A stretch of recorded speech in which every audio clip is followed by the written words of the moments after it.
Hello everyone, एक बार फिर से आपका स्वागत है हमारे इस चैनल पर। आज हम आपके लिए एक और इम्पॉर्टेंट वीडियो लेकर के आए हैं जिसमें आज हम आपको 50 ऐसे वर्ड्स बताने वाले हैं। 50 ऐसे आपके रोज़मर्रा में उपयोग होने वाले वर्ड्स के बारे में आपको बताएंगे जो कि आप यूज़ कर सकते हैं और अपनी इंग्लिश को और ज़्यादा सुधार सकते हैं। तो चलिए स्टार्ट करते हैं आज की वीडियो। पर आज की वीडियो स्टार्ट करें उससे पहले अगर आपने अभी तक हमारे चैनल को सब्सक्राइब नहीं किया है और ना ही बेल आइकन को प्रेस किया है तो सबसे पहले हमारे चैनल को सब्सक्राइब कर लीजिए और साथ में बने हुए छोटे से बेल आइकन को प्रेस कर दीजिए ताकि फ्यूचर में जितनी भी वीडियोस हम अपलोड करेंगे उसका नोटिफिकेशन आप तक सबसे पहले आ जाएगा और आप अपनी वीडियोस देख सकेंगे जितने भी हमारी इंग्लिश की वीडियोस होंगी। तो चलिए स्टार्ट करते हैं। आज हम आपके लिए 50 ऐसे वर्ड्स यहाँ पर लेकर के आए हैं। तो यहाँ पे जो सबसे पहला वर्ड है वो है एनी वे। कई बार ऐसा होता है ना, हम बात करते हैं तो हम बोलते हैं खैर हमें भी क्या, वैसे भी, इस टाइप के जब हम शब्द बोलते हैं तो उसके लिए हम यूज़ कर सकते हैं एनी वे मुझे क्या करना, एनी वे मैं ऐसा मुझे क्या लेना देना, खैर मुझे क्या करना। तो उसके लिए हम यूज़ करते हैं एनी वे, खैर या फिर वैसे भी जब हम कहना चाहते हैं। दूसरा यहाँ पे शब्द है फ्रैंकली। कई बार आपने देखा होगा कुछ लोग बात करते करते बोलते हैं ना, तो वो कहते हैं फ्रैंकली स्पीकिंग, यानी कि अगर खुलकर बोलो या फिर साफ साफ बोलो। तो जब हमें ये कहना होता है कि साफ साफ या खुलकर, तब हम इस शब्द का यूज़ करते हैं जो है फ्रैंकली। दूसरा है ओ आई सी, अरे अब मैं समझा। कई बार होता है ना, हम कई बार लंबी कन्वर्सेशन कर रहे हैं, किसी के साथ बातचीत कर रहे हैं, तो उसके कुछ अंत में जाकर के कई लोग बोलते हैं ओ आई सी, यानी अब मुझे समझ आया तुम क्या कहना चाहते हो। तो ओ आई सी, अरे अब मैं समझा। तो ये आपका वर्ड बनता है। बाय द वे, कई बार हमने ये भी देखा ना, बाय द वे यानी चलो ये बताओ, बाय द वे ये बताओ, बाय द वे ऐसा करते हैं यानी वैसे, या फिर चलो ये बताओ। जब हमें ये कहना होता है चलो ये बताओ तो हम यूज़ करते हैं by the way. Next word is by chance, यानी कि बाय चांस हो गया, इत्तेफाक से हो गया या संयोग से हो गया या फिर मान लो कि, तो इसके लिए हम यूज़ करते हैं बाय चांस। नेक्स्ट स्लाइड में हमारा जो पहला वर्ड है वो है हार्डली, यानी मुश्किल से। हार्ड का मतलब आपका होता है जो कि कठिन है, कठिन चीज़ है, हार्ड है, तब हम कहते हैं इट्स वेरी हार्ड, ये बहुत कठिन है। तो इसी की तरह से उसको जोड़ के बनाया गया है हार्डली, यानी मुश्किल से। एक्चुअली यानी असल में या वास्तव में, एक्चुअली। बेसिकली यानी मूल रूप से या फिर खास तौर पे। ऑनेस्टली ईमानदारी से या ईमानदारी पूर्वक। एग्जैक्टली एकदम सही, ठीक ठाक, बिल्कुल सही। तो ये word hardly, actually, basically, honestly, exactly. तो ये आपके 5 वर्ड आपकी इस स्लाइड के। नेक्स्ट स्लाइड पे चले तो सबसे पहला वर्ड है सीक्रेट, यानी राज। म्यूचुअल यानी आपसी। हम कहते हैं ना, हमने अपनी म्यूचुअल अंडरस्टैंडिंग से ये डिसीजन लिया है, यानी हमने अपने आपस की एक समझदारी से ये एक फैसला लिया है। तो म्यूचुअल यानी जहाँ पे 2 लोग या 2 से ज़्यादा लोग मिल करके कुछ करते हैं तो हम उसको कहते हैं म्यूचुअली या म्यूचुअल यानी आपसी। परहैप्स यानी शायद या फिर हो सकता है। सच यानी सचमुच या वाकई। सच अ ब्यूटीफुल थॉट यानी वाकई ही बहुत ब्यूटीफुल थॉट है, बहुत ब्यूटीफुल सोच है। तो उसके लिए हम क्या कहते हैं, सच अ। आगे आपका जो भी आप लगाना चाहें वर्ड जिस वाक्य में, वो भी यूज़ कर सकते हैं। Such a beautiful thought, such a amazing dress, such a amazing person. तो इस तरीके से आप इसको यूज़ कर सकते हैं। हाउ अबाउट दिस, ये कैसा रहेगा। कई बार होता है ना, हम लोग घर में पूछते हैं कि ये ड्रेस कैसी लग रही है, ये कैसा रहेगा, वो कैसा लगेगा। तब हम क्या करते हैं, हम बोल सकते हैं हाउ अबाउट दिस, यानी कि ये कैसा रहेगा, हाउ अबाउट दिस। चलिए नेक्स्ट चलते हैं।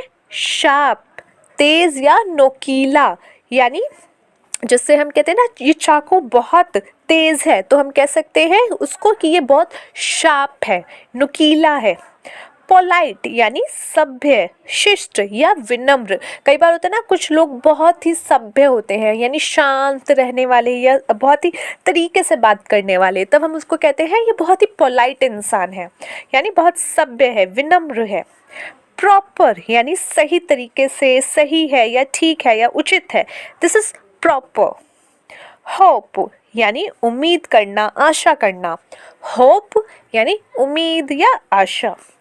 एक्सपेक्ट उम्मीद लगाना या आशा रखना। एक्सपेक्ट, कई लोगों को एक्सपेक्ट, एक्सेप्ट और एक्सपेक्ट ये 2-3 शब्दों में बहुत दिक्कत होती है, तो इस पे भी हम आने वाले कुछ समय में एक वीडियो आपके लिए ज़रूर लेके आएंगे। तो अभी के लिए एक्सपेक्ट उम्मीद लगाना या आशा करना। रिफ रैफ ऐसा वैसा, ये बहुत ही ऐसा वैसा, कई बार लड़कियों की बहुत आदत होती है कि ऐसा वैसा मैं नहीं देख रही, अरे वो ऐसा है या वैसा है टाइप में, तो उनके कुछ वाक्यों में ये वर्ड बहुत यूज़ होता है कि ऐसा वैसा है, तो उसके लिए आप बोल सकते हैं riff raff. Riff raff. Dick and Harry एरा गैरा। डिक एंड हैरी एरा गैरा।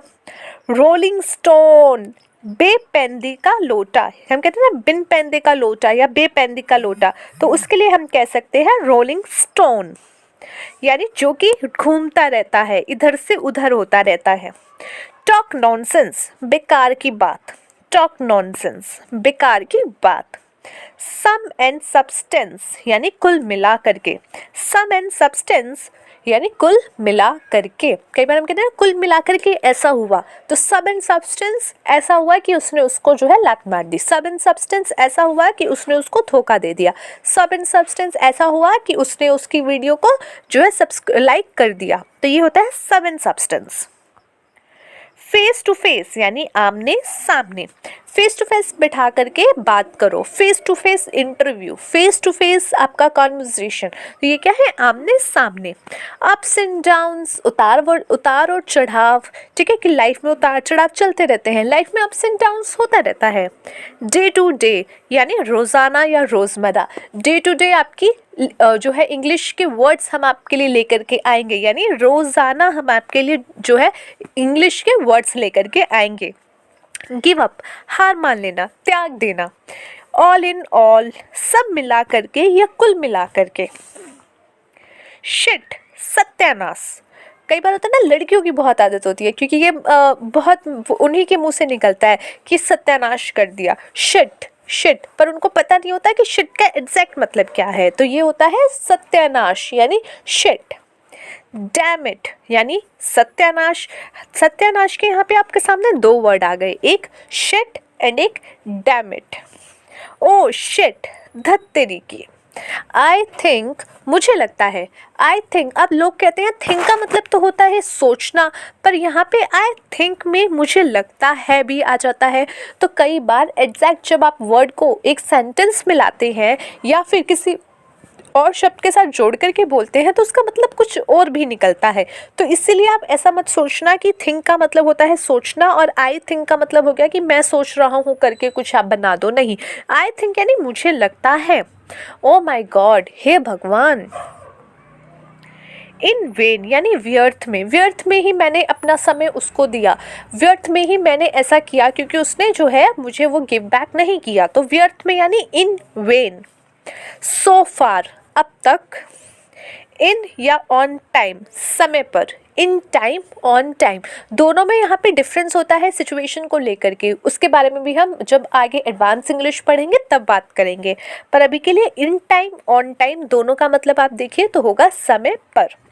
शॉर्टकट नज़दीक का रास्ता, कि यहाँ से शॉर्टकट ले लीजिए, नज़दीक का रास्ता ले लीजिए। राइट नाउ, मुझे ये काम अभी चाहिए इसी समय में, तो वो क्या होता है राइट नाउ। और तत्काल, तत्काल हमने देखा है ना, तत्काल में टिकट करवा लेना, तो राइट नाउ टिकट करवा लेना, ठीक है, तो वो क्या होती है एक तरह से कि राइट नाउ अभी करा लो, ठीक है, इसी समय। मेजॉरिटी यानी बहुमत। मेजॉरिटी यानी बहुमत, जैसे 20 लोग हैं उनमें से अधिकतर आधे से ज़्यादा लोग किसी एक जगह पे हैं, एक बात को लेकर के सपोर्ट कर रहे हैं, तो यानी उनकी मेजॉरिटी है, वो क्या है मेजॉरिटी, यानी ज़्यादा से ज़्यादा लोगों की बहुमत। व्हाई नॉट क्यों नहीं। लायबिलिटी दायित्व, जिम्मेदारी, मैंने किसी से उधार लिया हुआ है तो मेरा दायित्व है कि मैं उससे वापस करूं, वो मेरी जिम्मेदारी है, तो that is my liability. Invite निमंत्रण देना या आमंत्रित करना। इनवाइट, मैंने अपने फ्रेंड को इनवाइट किया मेरे घर पे फॉर डिनर, फॉर पार्टी और फॉर व्हाटएवर, तो यहाँ पे क्या है इनवाइट यानी निमंत्रण देना। गाइड करना, मार्गदर्शन करना या रास्ता दिखाना। ठीक है, अब क्या होता है, टीचर हमें क्या करते हैं, हमें गाइड करते हैं, हमारे जो करियर को लेकर के हम डिस्कस करते हैं वो हमें क्या करते हैं, गाइड करते हैं, यानी वो हमें मार्गदर्शन दिखा रहे हैं, मार्गदर्शन कर रहे हैं। आई विश, काश, आई विश यार ऐसा हो जाता, आई विश वैसा हो जाता, तो उसके लिए हम कहते हैं काश। अपसेट, उदास या परेशान। रिस्पॉन्सिबल, जिम्मेदार या उत्तरदारी। ये क्या होता है, अब कोई इंसान जो कि किसी चीज़ को लेकर के अपना जिम्मेदारी दिखाता है तो क्या है कि यार वो इंसान बहुत रिस्पॉन्सिबल है, जिम्मेदार है, रिस्पॉन्सिबल। न्यूज़पेपर यानी अखबार या समाचार पत्र। रिस्पॉन्स, प्रतिक्रिया देना या उत्तर देना। कई बार होता है ना, हमने ये काम किया, उसके रिस्पॉन्स में ये हुआ, यानी उसके प्रतिक्रिया ये हुई, उसने ये उत्तर दिया, उसका तुमने प्रपोज किया तो उसका क्या रिस्पॉन्स आया, उसने क्या उत्तर दिया, प्रतिक्रिया दी, तो क्या हुआ, रिस्पॉन्स देना। तो ये थे आपके जो है हमारे डेली यूज़ के आपके सारे शब्द जो कि हमने आज डिस्कस किए। आने वाली वीडियो में हम आपके लिए और ज़्यादा इंटरेस्टिंग वर्ड्स लेकर के आएंगे जो डेली यूज़ में आप अपना प्रयोग कर सकते हैं और अपने इंग्लिश में सुधार कर सकते हैं। चलिए, थैंक्स फॉर वॉचिंग गाइस, मिलते हैं नेक्स्ट वीडियो में।